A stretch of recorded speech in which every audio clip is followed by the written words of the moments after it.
Bonjour la corruption. Alors ici Alexis Poirier et Morgane Rioux-Matt.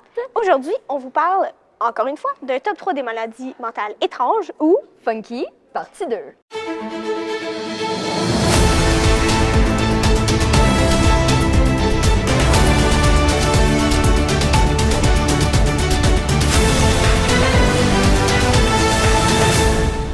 Alors Morgane, je te laisse commencer. Oui, donc notre première maladie étrange va être la fugue dissociative.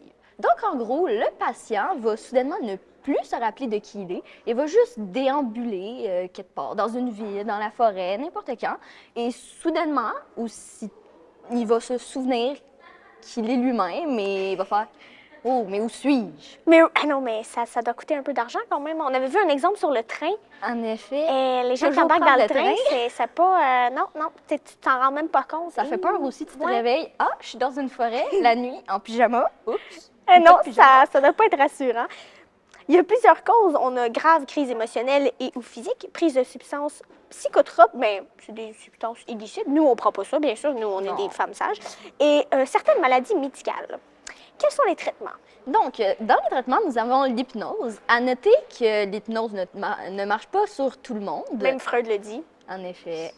Et certains médicaments, comme d'habitude, donc soit par intraveineuse ou par sédatif. Des noms assez étranges que je connais pas. Ensuite, nous avons le syndrome de Truman Show. Donc, il y a une origine avec un film assez connu. Oui, Tu l'as le raconté? film de Truman Show, sorti en 1998, si vous voulez la date exacte. Donc, en gros, le patient pense qu'il est le personnage principal d'une émission télévisée et que toute l'attention est sur lui.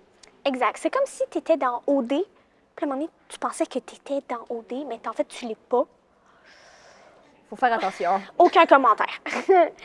Donc, comme ma collègue ici l'a expliqué, littéralement, c'est comme une émission de télé-réalité, mais c'est complètement imaginaire, un égocentrisme un peu élevé.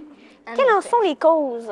Oui, à cause de la montée de la télé-réalité, hein, qui devient de plus en plus populaire, et un début de schizophrénie chez les patients, leur perception va être altérée Exact. et ils vont essayer de chercher un sens à cette soudaine changement de perception et donc vont penser qu'ils sont le personnage principal d'une émission télévisée et que tout le Exact. monde leur donne l'attention. Et contrairement au film, on dirait que cette émission ne se termine jamais.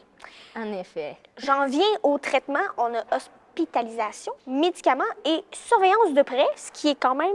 Assez ironique puisque le patient pense déjà que tout le monde le surveille et le regarde. Ouais, je pense pas que c'est efficace. Moi, je la rayerais de la liste, honnêtement. Là. On n'en parle pas. Le dernier, je te laisse l'introduire. Donc, le syndrome de l'accent tétalangier. Alors, comme Morgane l'a bien dit, c'est littéralement un patient qui parle avec un accent qui peut être d'un pays qu'il n'a jamais visité. Par exemple, je me mets à parler avec un accent cubain, mais je suis jamais allée à Cuba. Peut-être une ancienne vie, j'espère, mais c'est bizarre.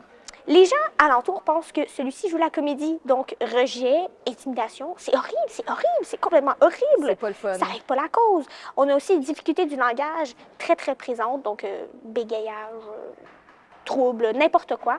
C'est pas très le fun. Quelles en sont la cause?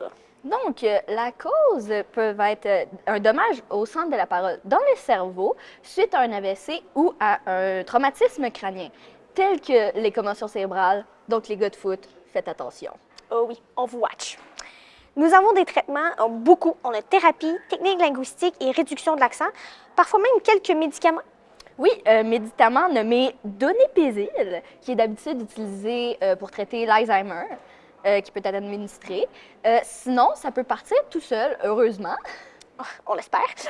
C'est ça. Juste un petit peu de temps. Ouais, juste ça. La recette magique. C'est exact, c'est piou. Alors, merci d'avoir écouté notre fameux top 3 des maladies mentales. C'était la corruption. Oui, nous reviendrons bientôt.